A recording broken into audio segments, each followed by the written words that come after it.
جو سوال پوچھنا چاہتے ہیں دوبارہ پوچھ لیں، میں ویسے ہی پرجوش انداز میں جواب دوں گا۔ اچھا، یہ آپ مجھے بتائیں کہ امریکہ برطانیہ سے، برٹش سے کب آزاد ہوا تھا؟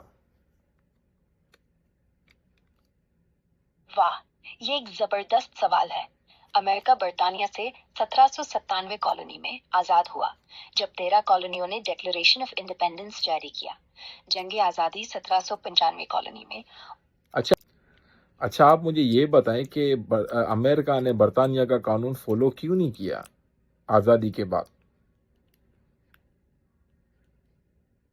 ٹھیک ہے، بہت اچھا سوال۔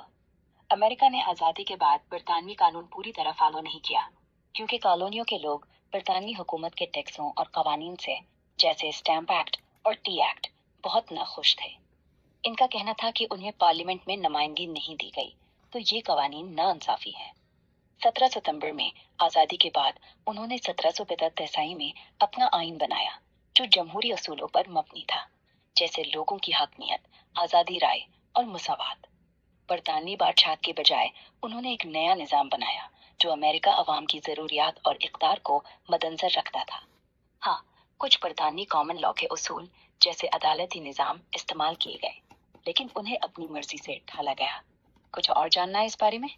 اچھا، یہ امریکی جو نظام ہے وہ عوام کے لیے کتنا سوئیٹیبل ہے؟ واہ، یہ تو بہت اچھا سوال ہے۔ امریکہ نظام عوام کے لیے کئی حوالوں سے فائدہ مند ہے۔ سب سے بڑی بات اس کا آئین ہے، جو 1723 میں بنا اور دنیا کا پہلا جمہوری آئین سمجھا جاتا ہے۔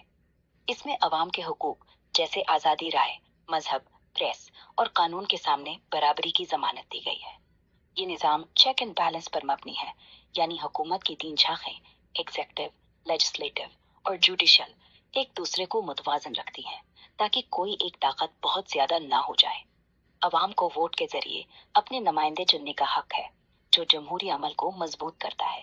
اس کے علاوہ معاشی مواقع، تعلیمی ادارے اور جدت کے لیے امریکہ نظام دنیا بھر میں مشہور ہے، جو لوگوں کو اپنی صلاحیتوں کے مطابق ترقی کرنے کا موقع دیتا ہے۔ البتہ کچھ چیلنجز جیسے معاشی عدم مساوات یا صحت کے نظام کے مسائل بھی ہیں، لیکن مجموعی طور پر یہ عوام کی آزادی اور بہتری کے لیے بنایا گیا ہے۔ کچھ مخصوص پہلو کے بارے میں جاننا چاہتے ہیں؟ نہیں، بہت شکریہ۔